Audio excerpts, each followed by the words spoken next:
প্রিয় দর্শক, আজকের বাংলাদেশ ইউটিউব চ্যানেল বা ফেসবুক পেজের পক্ষ থেকে আপনাদের জানাই ঈদ মোবারক। একটা কথা প্রথমেই বলে রাখি যে জন্মদাতাকে কেউ কোনোদিন ভুলতে পারে না। একটু বিস্তারিতভাবে বলি, 1971 সালে তৎকালীন বাংলাদেশে মুক্তিযুদ্ধ চলাকালীন সময় জামাত ইসলামের লোকজন বাংলাদেশের নিরীহ মা বোনদের ধরে নিয়ে দিয়েছিল পাকিস্তানি হানাদার বাহিনীদের হাতে। সেই পাকিস্তানি হানাদার বাহিনীদের দ্বারা ধর্ষিত হয়ে বাংলাদেশের মা বোনরা যে গর্ভবতী হয়ে গেলেন, তারপরে তাদের গর্ভের বয়স এতটাই বৃদ্ধি পেয়ে গিয়েছিল যে তাদের সেই গর্ভ অবস্থাকে কোনো প্রকারের অ্যাবর্শন করানো যায় নাই। এর ফলে তৎকালীন সময়ে মা বোনরা যে সকল বাচ্চা কাচ্চার জন্ম দিয়েছিল বা যে সকল রাজাকার জন্ম দিয়েছিল, তারা যেরকমের তাদের জন্মদাতাকে ভুলতে পারে না।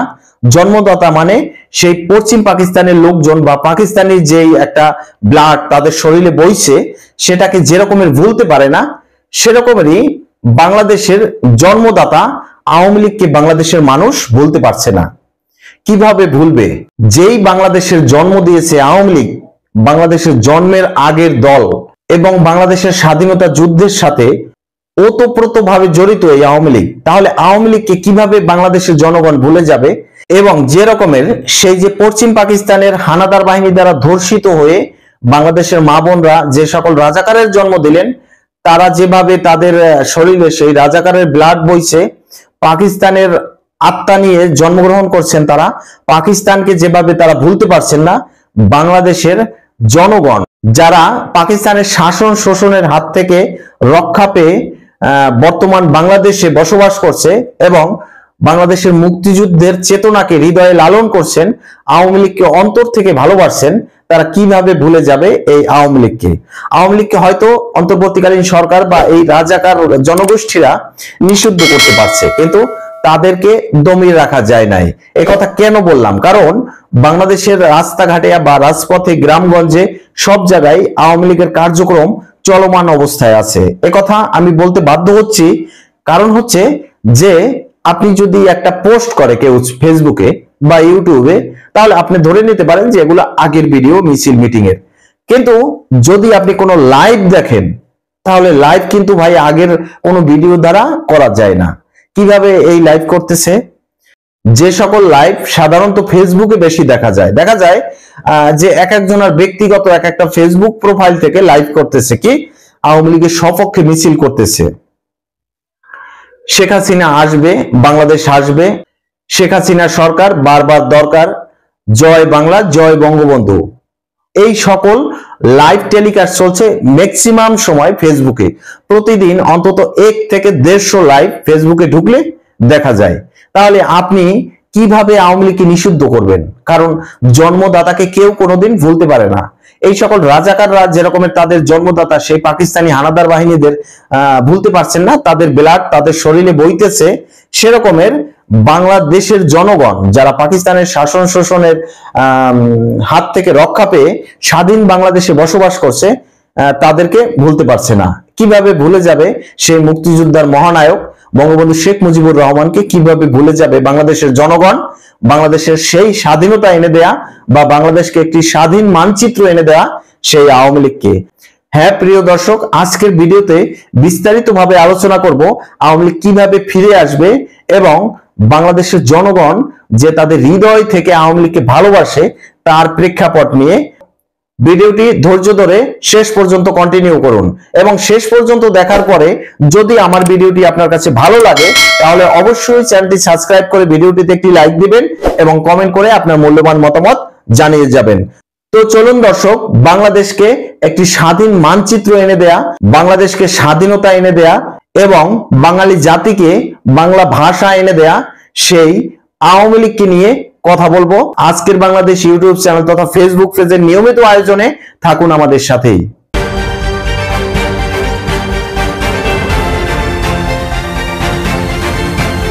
বলছিলাম দর্শক, বাংলাদেশের আওয়ামী লীগের কি কি অবদান আছে বাংলাদেশের স্বাধীনতায় এবং বাংলা ভাষায় যে আমরা কথা বলছি সেই ভাষায়।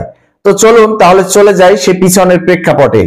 বাংলাদেশের স্বাধীনতা যুদ্ধের মহানায়ক বঙ্গবন্ধু শেখ মুজিবুর রহমান, তিনি বাংলাদেশের স্বাধীনতা এনে দিয়েছেন, তিনি বাঙালি জাতিকে বাংলা ভাষা এনে দিয়েছেন এবং বাংলাদেশকে একটি স্বাধীন মানচিত্র এনে দিয়েছেন। সেই বঙ্গবন্ধু শেখ মুজিবুর রহমানকে বর্তমান সময় এই সকল রাজাকারের বাচ্চা কারা 1971 সালে যখন বাংলাদেশে মুক্তিযুদ্ধ চলমান ছিল, তখন জামাত ইসলামের লোকজন বাংলাদেশের নিরীহ মা বোনদের তুলে দিয়েছিল সেই পাকিস্তানি হানাদার বাহিনীদের হাতে।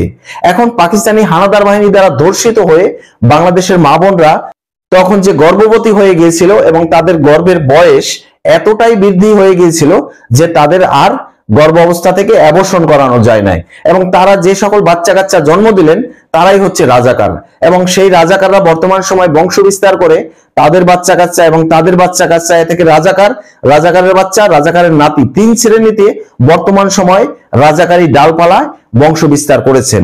এই সকল রাজাকাররা বর্তমান সময় সেই 1971-এর যে মুক্তিযুদ্ধ হয়েছিল সেই মুক্তিযুদ্ধের মহানায়ক বঙ্গবন্ধু শেখ মুজিবুর রহমান তথা বাংলাদেশের জাতির পিতা, বাঙালি জাতিকে বাংলা ভাষা এনে দেয়া সেই ব্যক্তি, বাংলাদেশের মুক্তিযুদ্ধের মহানায়ক, বাংলাদেশকে স্বাধীন মানচিত্র এনে দেয়া সেই শেখ মুজিবুর রহমানকে এখন রাজাকার বলছেন। এবং সেই রাজাকারের বাচ্চারা বর্তমান সময়ে জুলাই আগস্টে যে বিপ্লবটি করলো, আপনারা অনেকে সেটাকে জুলাই আগস্টের বিপ্লব বলতে পারেন, আবার কেউ গণ অভ্যুত্থান বলতে পারেন, কিন্তু আমি মোটেই সেটা বলছি না। আমি বলছি এটা টোটালি একটা মুক্তিযুদ্ধ ছিল। 1971 সালে যেরকমের পূর্ব পাকিস্তানের হাত থেকে বাংলাদেশ স্বাধীন হয়েছিল এবং সেই যুদ্ধটাকে যেরকমের মুক্তিযুদ্ধ বলা হয়, বর্তমান সময়েও বাংলাদেশকে পূর্ব পাকিস্তানে পরিণত করার জন্য জুলাই আগস্টে আর একটা মুক্তিযুদ্ধ করলো সেই রাজাকারের বাচ্চারা এবং রাজাকারের নাতিপুতিরা মিলে। এবং সেই যে যুদ্ধটা হলো, সেই যুদ্ধে যে সকল যোদ্ধা ছিলেন তারা হচ্ছে সেই পূর্ব পাকিস্তানের মুক্তিযোদ্ধা। এবং তারা তো এখন বলবেই বঙ্গবন্ধুকে যে বঙ্গবন্ধু তখনকার রাজাকার ছিলেন, অবশ্যই, কারণ তাদের শরীরে তো সেই পাকিস্তানি ব্লাড বইছে। তারা তো বাংলাদেশটাকে সহ্য করতে পারতেছে না, তারা বাংলা ভাষাকে সহ্য করতে পারতেছে না। তাদের মনে পাকিস্তান, তাদের অন্তরে পাকিস্তান, তাদের শরীরে রক্তে পাকিস্তান, তাহলে তারা কিভাবে বাংলাদেশকে সহ্য করবে? এ কারণে তারা সেই 1971 সালের যে সকল মুক্তিযোদ্ধা ছিল, মুক্তিযোদ্ধার মহানায়ক ছিল, তৎকালীন মুক্তিযুদ্ধের সময় যে জাতীয় 4 নেতা ছিল, তাদেরকে এখন তারা রাজাকার বলছে। তারা অবশ্যই রাজাকার, পূর্ব পাকিস্তানের বিরুদ্ধে তারা অবশ্যই রাজাকার। বাংলাদেশের সপক্ষে যতই তারা মুক্তিযোদ্ধা হোক, কিন্তু পূর্ব পাকিস্তানের বিপক্ষে তারা অবশ্যই রাজাকার। এখন বঙ্গবন্ধুকে যে এই যে তার মূর্তি ভাঙলো, তার মূর্তিতে প্রস্রাব করলো, তাকে রাজাকার বলল, তার গলায় যে জুতার মালা দিল, আমি মনে করি এগুলো প্রাপ্য ছিলেন তিনি। কেনই বা প্রাপ্য থাকবেন না?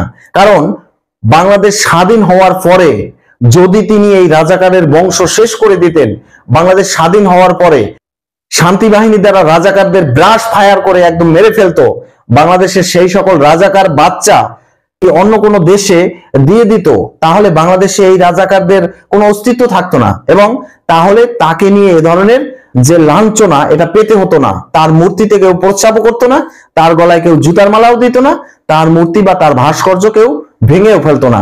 তাকে বর্তমান সময় জুলাই আগস্টের স্বাধীনতার পরে রাজাকারও বলতো না। এগুলা বলার যোগ্য বঙ্গবন্ধু, কারণ তিনি এই সকল রাজাকারদের তখন মাফ করে দিয়েছিলেন। এই জন্যই তাকে বর্তমান সময়ে এই সকল লাঞ্ছনা স্বীকার করতে হচ্ছে। তার যে সন্তান যারাই আছেন, শেখ হাসিনা, শেখ রেহেনা, তাদেরকে রাজাকারের বাচ্চা বলা হচ্ছে এবং তাদেরকে ফেসিস্ট বলা হচ্ছে এই বঙ্গবন্ধুর ভুলের কারণে। এই সকল ভুল বঙ্গবন্ধু করে গেছেন, যার ফলে বাংলাদেশে আওয়ামী লীগ নিষিদ্ধ হলো, শেখ হাসিনা ফেসিস্টে পরিণত হলো। বাংলাদেশে এত উন্নয়ন করার পরেও বাংলাদেশের জনগণের কাছে তার একটা ফেসিজম তুলে ধরলো এই রাজাকারের বাচ্চারা। কিন্তু বাংলাদেশের জনগণ কি তাতে ভুলে গেছে আওয়ামী লীগকে? কিভাবে ভুলে যাবে? সেই রাজাকারের বাচ্চারা যেভাবে তাদের জন্মদাতাকে ভুলতে পারে নাই, সেই পাকিস্তানি হানাদার বাহিনীদের ভুলতে পারে নাই, সেই পাকিস্তানকে ভুলতে পারে নাই, পাকিস্তানের যে কারুকলা সেটা নিয়ে যেভাবে তারা জন্মগ্রহণ করেছে, পাকিস্তানের ব্লাড যেভাবে তাদের শরীরে বইছে, সেগুলোকে যেমনি তারা ভুলতে পারে নাই, বাংলাদেশের জনগণও আওয়ামী লীগকে ভুলতে পারে নাই। কারণ আওয়ামী লীগ এমন একটা দল, যেই দল বাংলাদেশের স্বাধীনতা এনে দিয়েছে, বাংলাদেশের মানুষকে বাংলা ভাষা এনে দিয়েছে, বাংলাদেশকে একটি স্বাধীন মানচিত্র দিয়েছে। কিভাবে ভুলে যাবে বাংলাদেশের সেই জনগণ আওয়ামী লীগকে? এজন্য কাগজে কলমে হয়তো আওয়ামী লীগকে আপনি নিষিদ্ধ করতে পারছেন ডক্টর মোহাম্মদ ইউনূস আপনার রাজাকারী সংগঠন দ্বারা, কিন্তু বাংলাদেশের জনগণের মন থেকে না। এজন্যই বাংলাদেশের ঘাটে পথে রাস্তাঘাটে বিভিন্ন জায়গায় এখনো আওয়ামী লীগের ঝটিকা মিছিল হচ্ছে। ওই আপনি বাধা প্রদান তো করতে পারছেন না, কিভাবে পারবেন? এছাড়াও দেখা যাচ্ছে আওয়ামী লীগের যে সকল উচ্চ পর্যায়ের নেতাকর্মীরা ছিলেন, এখন বর্তমান সময় সোশ্যাল মিডিয়ায় তারা মুখ খুলতে শুরু করেছে। এবং সাবেক স্বরাষ্ট্রমন্ত্রী আসাদুজ্জামান খান কামাল তিনি একথা বলে দিয়েছেন যে দরকারে তিনি আরো একটা মুক্তিযুদ্ধ করবেন, দরকারে অস্ত্র হাতে যুদ্ধ করবেন এই ইউনূস সরকারের বিরুদ্ধে এবং এই রাজাকারদের বিরুদ্ধে, এবং তাকে সমর্থন করছে দিল্লি। এই কথার সত্যতা যদি আপনি বিচার করতে যান তাহলে নজর রাখুন ভারত বাংলাদেশ সীমান্তে, নজর রাখুন শিলিগুড়ি করিডোরে। সেখানে ভারতের প্রতিরক্ষা 4-5 গুণ আকারে বৃদ্ধি করেছে।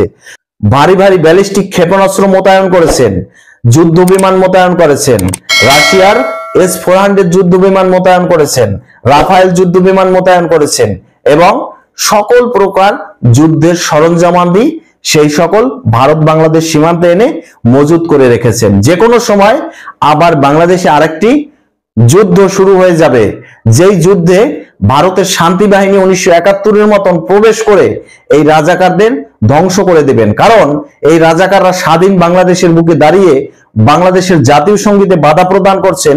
1971-এর চিহ্নিত 2 জন রাজাকার গোলাম আজম এবং নিজামীকে নিয়ে এই ধরনের স্লোগান দিচ্ছেন যে গোলাম আজমের বাংলা, নিজামীর বাংলা। এছাড়াও মৃত্যুদণ্ডপ্রাপ্ত রাজাকার আসামি বর্তমান সময় বেকসুর খালাস পেয়ে যায়। এটা আর বাংলাদেশ নেই, দিস ইজ পূর্ব পাকিস্তান। এটা আপনি স্বীকার করে নেন। কারণ সেই সকল রাজাকারের বাচ্চারা, রাজাকারের নাতিপুতিরা বাংলাদেশকে আবার পূর্ব পাকিস্তানে পরিণত করে দিয়েছে। পূর্ব পাকিস্তানের স্বাধীনতা আবার তারা পূর্ব পাকিস্তানের হাতে হস্তান্তর করেছে। এটা এখন আর বাংলাদেশ নাই। শুধুমাত্র তারা মানে মনের বিরুদ্ধে গিয়ে বলে বাংলাদেশ। কারণ যদি তারা এটা বলতে পারতো কোনো প্রকার যে এটা পূর্ব পাকিস্তান, তাহলে তাদের হৃদয় তৃপ্ত হয়ে যেত। কারণ তারা রাজাকারের জন্ম, তারা পশ্চিম পাকিস্তান হানাদার বাহিনী দ্বারা সেই মা বোনদের ধর্ষিত হওয়া সন্তান এবং তাদের থেকে জন্ম নেওয়া রাজাকারের ডালপালা, তারা তো এসব কথা বলবেই। হ্যাঁ প্রিয় দর্শক, দেখতে থাকুন ভবিষ্যতে কিভাবে আওয়ামী লীগ ফিরে আসে। কারণ বাংলাদেশের জনগণ হৃদয়ে আওয়ামী লীগ লালন করে, আওয়ামী লীগের আদর্শ হৃদয়ে নিয়ে তারা বর্তমান সময়েও আওয়ামী লীগকে নিয়ে রাজপথে বিভিন্ন রকমের ঝটিকা মিছিল আকারে কর্মসূচি পালন করে যাচ্ছে। যা কিছু হয় সবকিছু নিয়ে আমি থাকবো আপনাদের সাথে। আজকের এই পর্যন্তই শেষ করছি, পরবর্তীতে নতুন কোনো ভিডিও নিয়ে আসবো। সেই পর্যন্ত ভালো থাকুন, সুস্থ থাকুন, আল্লাহ হাফেজ।